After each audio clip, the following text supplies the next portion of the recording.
Kami nggak melawan kedoliman, kepalsuan nggak mungkin. Tapi ketika kita melakukan itu kadang juga khawatir dipersalahkan. Ya, kita khawatir bukan karena takut, tetapi nasib bangsa ke depan. Nah ya, jadi orang-orang yang kenceng ini dikandangkan.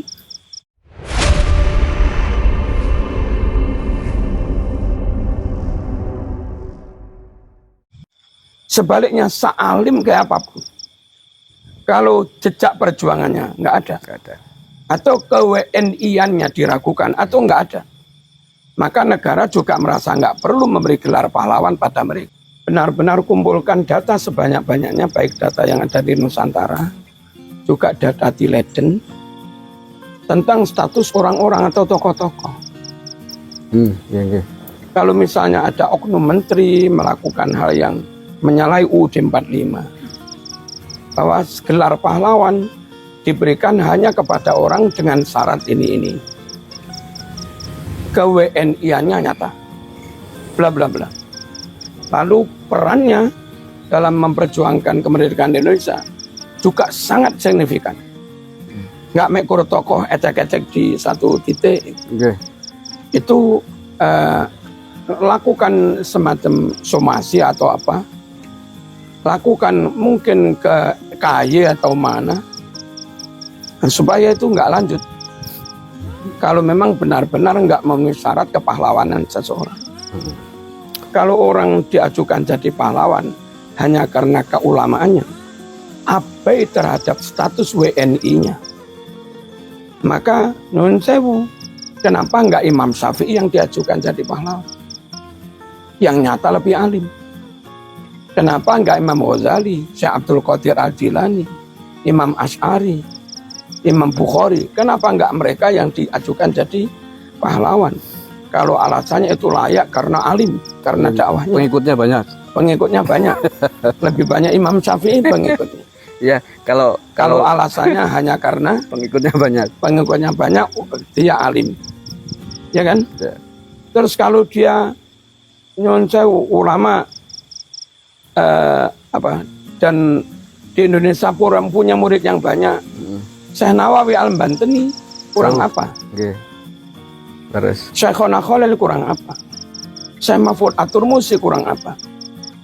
Syekh Yasin Al-Padani kurang apa? Syekh Khotib Asambas kurang apa? Ya, Mbah Dimyati Banten kurang apa? Mbah Dimyati Termas kurang apa? Terus Kiai Karim Lirboyo kurang apa? Alim. Kita punya karangan. Alumni ratusan ribu. Dan tersebar secara nasional. Dan ke-WNI-annya nyata. Tidak diragukan.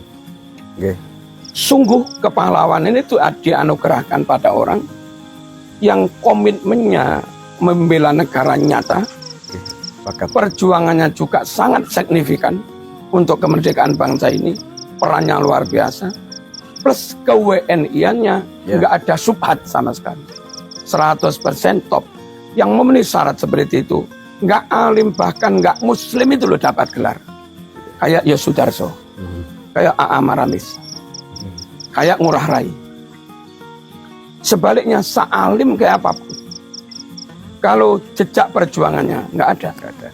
Atau ke-WNI-annya diragukan atau nggak ada, maka negara juga merasa nggak perlu memberi gelar pahlawan pada mereka.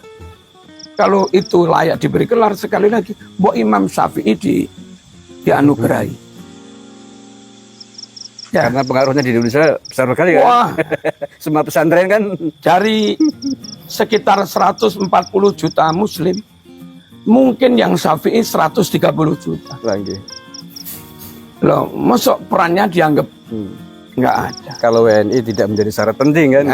Kalau abai terhadap status kewarganegaraan. Ya. Jadi kita nggak pernah mensoal kealiman orang.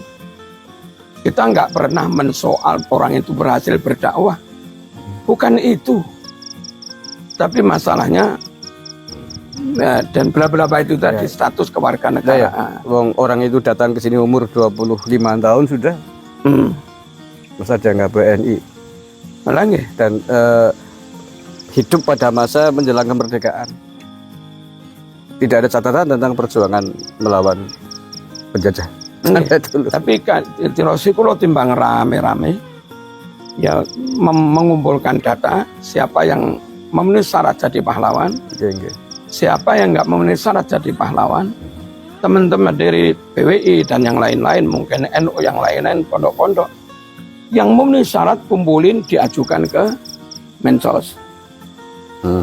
Yang nggak memenuhi syarat oleh Mensos tetap diajukan, ya kita gugat di pengadilan.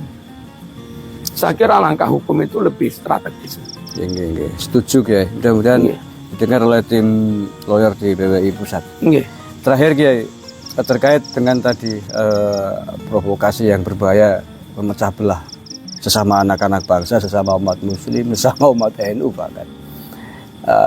Mungkin ada pesan atau rekomendasi dari Kiai Marsudi kepada aparat kepolisian agar itu tidak terjadi. Pertama kepada umat Islam secara umum, khususnya warga NU, jangan terprovokasi, jangan terpancing. Kita tetap tenang, TPQ tetap jalan, MI, diniyah, pesantren tetap jalan, pengajian-pengajian, tahlilan tetap jalan.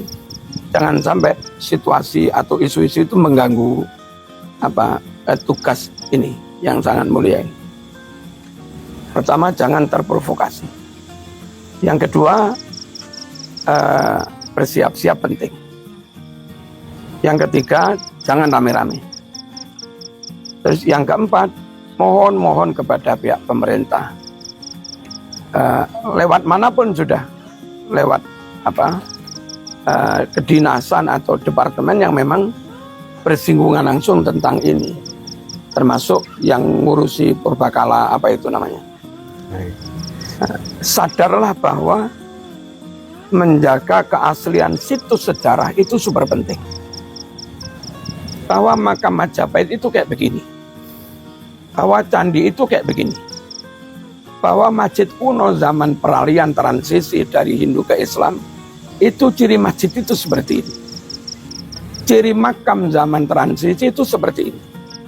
Sungguh itu penting sekali, jangan dirubah, jangan dicor, ditutup dengan yang aneh-aneh.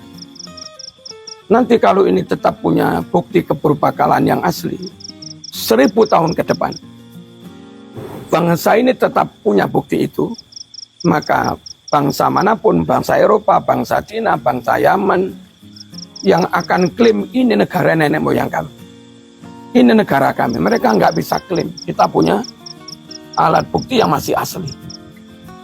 Dan ketika itu dijual, ditukar dengan maisan baru, dengan nisan baru yang tidak asli, lalu nisan yang asli itu disimpan, suatu saat dipasang ke makam palsu, menjadi seolah-olah asli kan? Seolah-olah asli. Maka itu bisa menjadi alat klaim oleh bangsa lain bahwa yang pertama masuk berdakwah di sini itu nenek moyang kami. Negeri ini, tanah air ini kami yang lebih berhak. Nah itu bahaya banget. Sepertinya itu sudah berlangsung ya.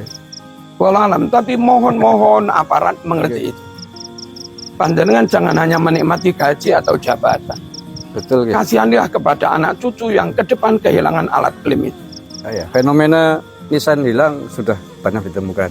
Fenomena makam palsu sudah banyak ditemukan. Ini kan sama dengan panjenengan tadi. Dan jangan biarkan kami harus berjuang berjibaku sendiri. Ketika terjadi eskalasi lebih besar, lalu kami ditangkap. Itu yang kita khawatirkan ya. Kami nggak melawan kedoliman, kepalsuan nggak mungkin. Tapi ketika kita melakukan itu kadang juga khawatir dipersalahkan. Ya, kita khawatir bukan karena takut, tetapi nasib bangsa ke depan. Nah ya, jadi orang-orang yang kenceng ini dikandangkan, akhirnya pihak lain leluasa sudah. Mohon sekali. Terus sejarah bangsa, segeralah negara ini lewat dinas apa, kementerian apa, resmi membuat pernyataan dengan lembar negara resmi, disimpan di Perpus Nasional atau disimpan di istana lah, bahwa lagu Indonesia Raya pembuatnya ini titik, biar tidak diklaim merah putih lagi. pembuatnya, perancangnya ini titik. Klaim manapun yang nggak sama dengan ini, wani-wani klaim, ajukan ke pengadilan. Pakat niku Kiai. Lambang Garuda ini, dan segera tanda tangan resmi, didok oleh Presiden. Itu penting sekali. Kalau nggak segera dilakukan, ribut di bawah ini. Yang beberapa rakyat khawatir klaim itu hilang, diklaim orang lain, bukti itu hilang. Sementara maaf-maaf, yang berkuasa, berwenang untuk ambil keputusan, masih diam. Apalagi terus malah akan memberi penghargaan kepada kelompok yang masih dipertanyakan berhak apa enggak mendapat penghargaan itu. Nah, ini yang kami mohon, dan monggo lenggah bersama. Lenggah bersama kita menginventarisir masalah. Okay. Masalah pemalsuan makam. Masalah pemalsuan hal yang terkait dengan sejarah nasional. Okay. Pemalsuan ajaran.